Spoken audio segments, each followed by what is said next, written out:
This is the demo for The Legend of Zelda Ocarina of Time in Super Smash Bros. Brawl, a crossover fighting game on the Wii featuring many beloved video game characters such as Mario, Link, Pikachu, Sonic, and who the heck are you? One of the coolest side modes in Brawl were the Masterpieces, which were free trials of many of the classic games these characters originated from, likely to promote the Wii's now defunct Virtual Console service. These demos, however, are very short, and once the trial's time limit ran out, you would be booted back to Brawl, and in the case of Ocarina of Time, you only have 5 minutes of playtime.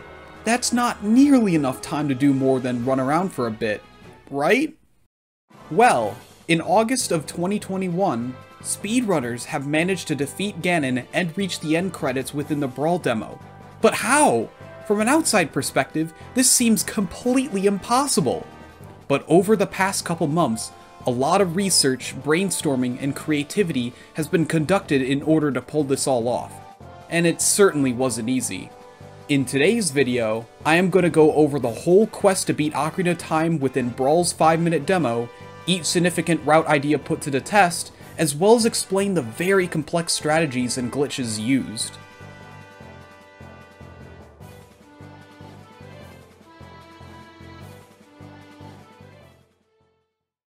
Before we begin, I should probably talk about what sets the Brawl demo apart from a fresh copy of Ocarina of Time. First off, the Brawl demo contains the entire game, and not just a few small snippets. The demo, of course, has a 5-minute timer that starts ticking down after the game is loaded, booting you out once time's up. Secondly, saving the game is useless, as you'll be unable to reload your saved games upon playing the demo again after resetting or running out of time. And finally, the Brawl demo contains 2 pre-made save files. Save file 1, named Link, starts off in Kokiri Forest as Child Link with the sword, shield, and 50 rupees with the path to the Deku Tree open. Save file 2, also named Link, starts off in the Temple of Time as an adult before any adult temples have been cleared.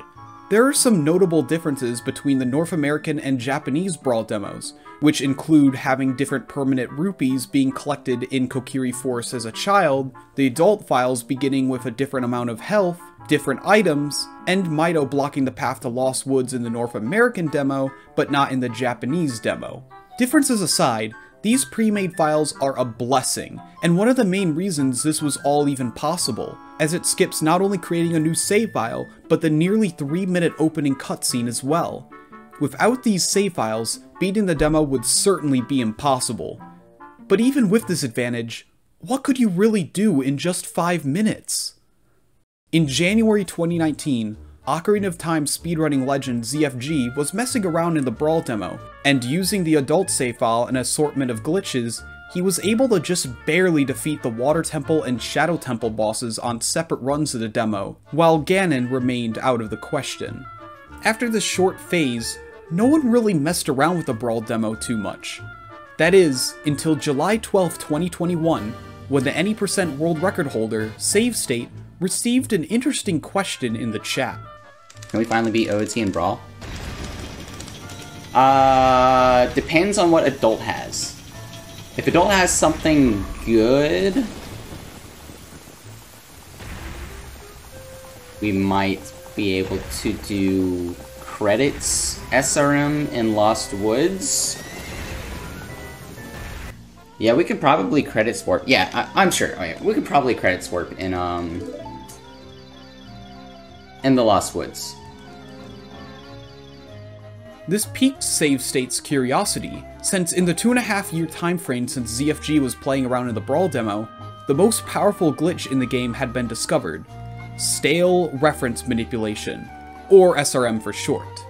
Thanks to the contributions of several Glitchhunters, including the likes of Glitches and Stuff, Fig, MrCheeze, Exodus, Roman, Thero, Fash, MZX Rules, Full Grown Gaming, Natalia Has Died, Blinny, and Savestate, SRM was found to have several useful applications, such as editing the contents of a treasure chest, wrong warping to any desired location, obtaining all the items in the game by loading the debug save file, obtaining glitched items not normally obtainable, and even arbitrary code execution. Every idea you see in this video revolves around SRM, so here's how it works.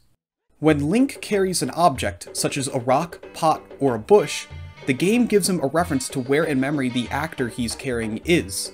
Link uses that reference every frame to copy his position and rotation data to the thing he's carrying to give the illusion that he's holding that thing above his head, which is key to how SRM works. If the object Link is carrying is deleted while not breaking the reference to the area in memory where it was, then something else can load into its place and receive that rotation and position data from Link, potentially overwriting arbitrary attributes of the new actor. To control what loads in the area of memory that the thing Link was holding used to be, we have to perform something called a heap manipulation. When crossing loading transition within a scene, for example between each square in Lost Woods, the game loads stuff from the new room and then unloads stuff from the previous room, shuffling things around in memory, but in a predictable way. We can manipulate how memory gets shuffled up by doing things such as dropping bombs or a fish before crossing a loading plane, or by charging your sword over one. By performing a predetermined set of actions while crossing loading planes, we are able to perform heap manipulation, so that particular data of our choosing will load into the spot of the thing we're carrying before unloading it.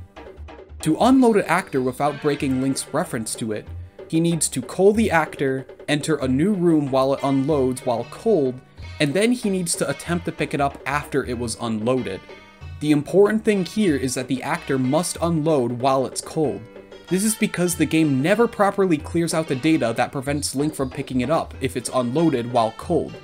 This can be accomplished by using methods such as super sliding off the grabbable actor with an inverted camera angle, or by using the walking while talking glitch to lock the camera and carry the actor through a loading plane, thus allowing Link to hold the unloaded object while culled, which gives Link a stale reference. When Link then walks into another room, things from the new room can load into memory in the same place that Link has a stale reference to, allowing him to write the position and rotation data to whatever is loaded in the place in memory he has a stale reference to, thus allowing for stale reference manipulation. After an evening of brainstorming ideas, Savestate spent 2.5 hours the next day unlocking the Ocarina of Time demo in Brawl.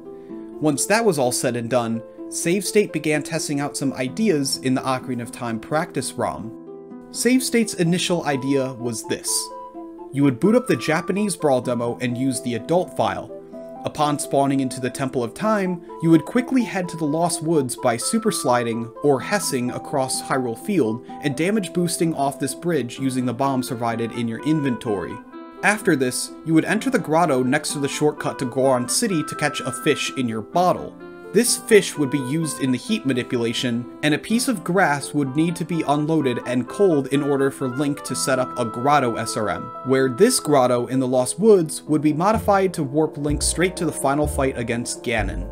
A few hours into the stream, Savestate began some attempts, and managed to successfully pull off the wrong warp after a few tries. For the first time ever, someone had reached the final boss in Brawl's 5-minute demo. There was just one problem. The setup was too slow. Ironically, catching the fish responsible for the Grotto SRM wrong warp left no time for Ganon to be defeated. After ending their stream, Savestate began looking for different setups using a Python script developed by MrCheeze, in which simulations on how Ocarina of Time loads and unloads actors in memory are run, in order to meet the requirements for a specific SRM. A couple new ideas were tossed around. There was a credits warp idea using SRM and def warps to edit the needed cutscene value for the wrong warp, but numerous bottlenecks made the route too slow. There was also an idea using the North American demo, which involved using the restricted items glitch in order to set Furore's Wind in Lost Woods, and then use SRM to alter the Furore's Wind warp location to the credits, but this also proved to be too slow. Not too long after these ideas failed, progress would halt for a few weeks after MrCheeze discovered a faster route for the main any% speedrun, using a technique known as Filename LightNode SRM, and thus everyone's focus shifted to creating the new any% route. LightNode SRM is a particularly powerful form of SRM, which can directly modify the game's RAM, which allows for arbitrary code execution. At this point in time, LightNode SRM was used in the any% route on the GameCube version, where when performing SRM in Kokiri Forest, The reference a fairy has to the light node, which makes it glow, is replaced with a reference to the save file name, in which both halves of the file name are treated as pointers, with both halves copying the other's values to the other half's address. This was used to instantly trigger the credits, but this was unlikely to work in the Brawl demo because there was no time at all to perform this glitch, since creating a new file with a specific name and sitting through the opening cutscene wasted so much time. However, on August 8th, MrCheeze would upload a video detailing his idea for beating the Brawl demo using a different form of LightNode SRM. You would load up the child link file, purchase Deku Nuts from the shop, and perform a heap manip across an invisible loading plane between the village area and the Great Deku Tree. Afterwards, the Return A glitch is used to invert the camera until Link enters the crawl space leading to the rock maze. After crawling back out, the Deku Nuts are used to perform the walking while talking glitch, so that when Link walks over to this rock and strikes it with his sword, the camera locks into a position where Link can cull and unload the rock for SRM. The unloaded rock is then dropped near the loading plane at a specific angle before crossing the loading plane. When the loading plane is crossed while specific buttons and a precise control stick position is held, it modifies the RAM without needing a unique file name. This makes it so that when Link dies and you quit to return to the title screen, a wrong warp will occur and send you to a location based on your current entrance value. By dying when entering the Deku Tree, quitting out will warp Link to a hidden save file that the title screen uses. Upon loading, Link spawns as an adult in Dodongo's cavern with a full inventory at your disposal. With this spawn point, Link can then head down to Kakariko Village and back up Death Mountain Trail in order to set the entrance value needed for a credits warp upon death. This actually seemed like it could work, as it was just barely fast enough to reach the credits before Brawl would kick you out, a milestone that none of the other setups had managed to reach. However, the inputs required for the LightNode SRM to work and the overall timing were very tight. So tight that MrCheeze would then post a faster setup several days later on August 14th. This time using the adult file to perform LightNode SRM in the Lost Woods, using bombs for the heap manip instead of using a fish, and then using the Death Wrong warp to reach the title screen file at Lon Lon Ranch for the credits warp. This setup actually looked quite promising, but yet again, there was one major roadblock. While the setups worked in the emulator Mupen64+, it did not work in the Brawl demo, as that version used an emulator that did not uncache recompiled code. This ruled out any method of SRM which had been run before modifying it, and it was back to the drawing board once again. Following this, MrCheeze returned to Savestate's original idea of using Grotto SRM using the adult save file to warp to Ganon. On August 17th, MrCheeze would post a new Grotto SRM setup in the Lost Woods to wrong warp to the Ganon fight, and it was significantly faster than the previous setups. Savestate had also developed a quick and consistent angle setup for the SRM. With this breakthrough, defeating Ganon actually seemed possible, so when Savestate booted up their stream later that day, it seemed inevitable. But as the stream progressed, it soon became clear that there was still a very slim margin for error. There just didn't seem like there was enough wiggle room for a human to feasibly defeat Ganon in time, and so the route was shelved. Savestate and MrCheeze then began to brainstorm some more ideas, and these ideas would come to fruition the next day. The new plan involved heading to Lost Woods as an adult, grabbing a fish from the grotto outside Goron City, and then heading into Goron City. This fish would then be used to perform a draw function SRM after a heap manip is done between this loading plane. When a fish actor is spawned, there's an instruction that writes a float value to an offset in memory that can be derived from where in memory the fish overlay was allocated. This is contained in what is known as a fish overlay.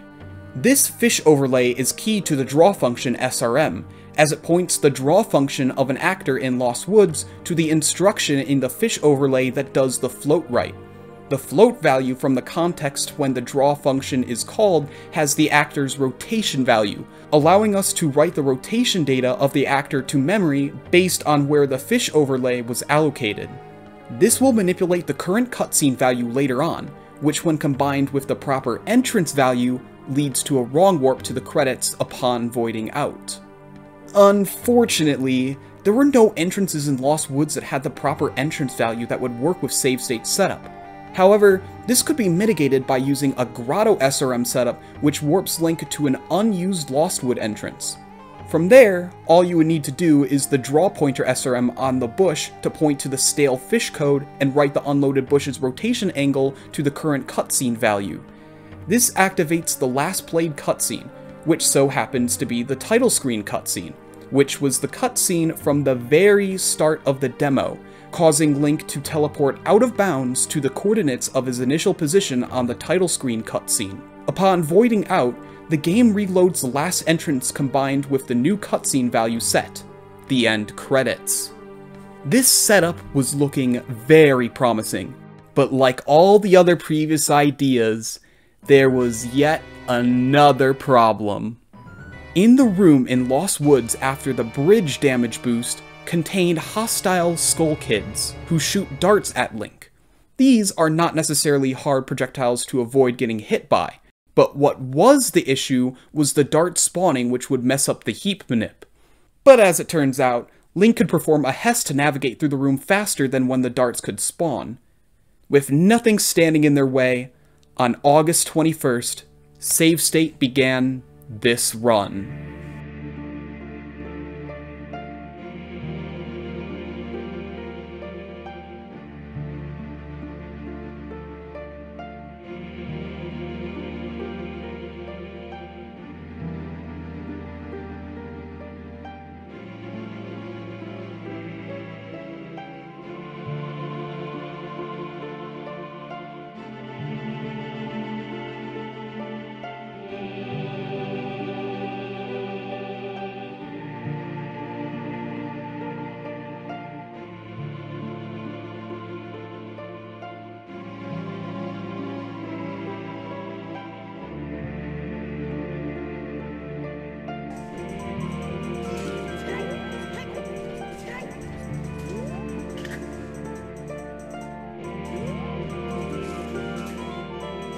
That's it.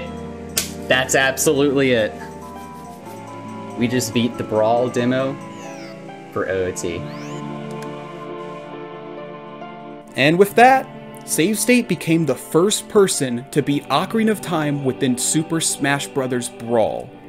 In the 13 years that Brawl had been out for, the masterpieces were nothing more than timed demos where you couldn't even come close to beating the games themselves.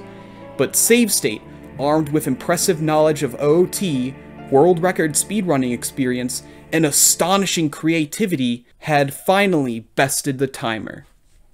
The run has gained a significant amount of attention online, blowing the minds of hundreds of thousands of people who watched the run, and this will go down as one of the coolest accomplishments in Ocarina of Time history. Except there was just one more problem. At the start of the video, I did say that speedrunners had reached the end credits and defeated Ganon in the demo. Did I lie? Well, not really. You see, within the 5-minute time limit, it's impossible to land the final blow on Ganon and reach the credits in the same run. Now, I've explained how Save State reached the credits in the demo, and now I will explain how Save State managed to beat Ganon. Remember that previous idea to defeat Ganon I went over earlier and mentioned that it was too slow? Well, the strat to use the Grotto SRM in Lost Woods to reach Ganon still appeared to be viable, it just needed a little modification. Sure enough, MrCheese's new SRM setup from Goron City, combined with a faster position and angle setup for the unloaded bush developed by Save State, seemed to be just what the route needed. This new route would allow for Ganon to be reached faster than ever before, although the timing was still very tight. Save State has estimated that they had about 10 seconds of leeway before any mistake would jeopardize the run. On August 23rd, Save State put their idea to the test once more, and here's what happened.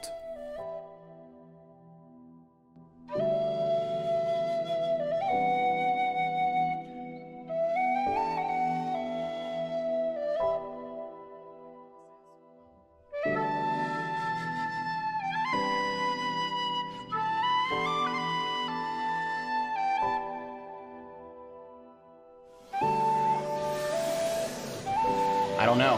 I don't know. I do not know.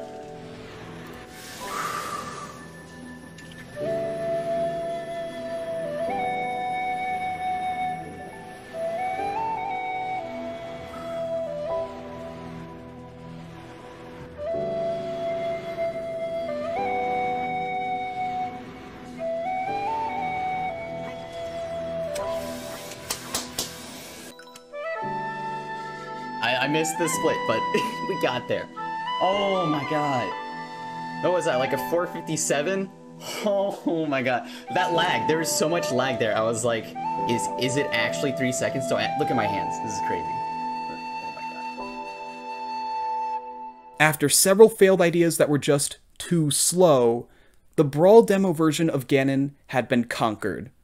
So what's next? Will other people attempt this challenge? Would this even be allowed on the leaderboards? Well, recently, top Japanese speedrunners Tsundere and CMA have recently been attempting Brawl demo speedruns and managed to become the second and third people respectively to reach the credits within the Brawl demo. As for the speedrun being allowed on the leaderboards, these runs would not be valid under any main categories, as they use pre-made save files and not brand new ones. There is a categories extension page on speedrun.com though, and a Brawl % meme category would likely be made there with the subcategories Any % and Defeat Ganon. Regardless, I hope you enjoyed the story and found it fascinating. Ocarina of Time has some of the richest history and the craziest stories out of any speed game, and this has the case for being the most extraordinary one yet. Special thanks to MrCheeze and Savestate for helping me with research and fact-checking. This video would not be possible without them, so please go check out their work on their socials. Thank you so much for watching, and remember to shoot for the moon.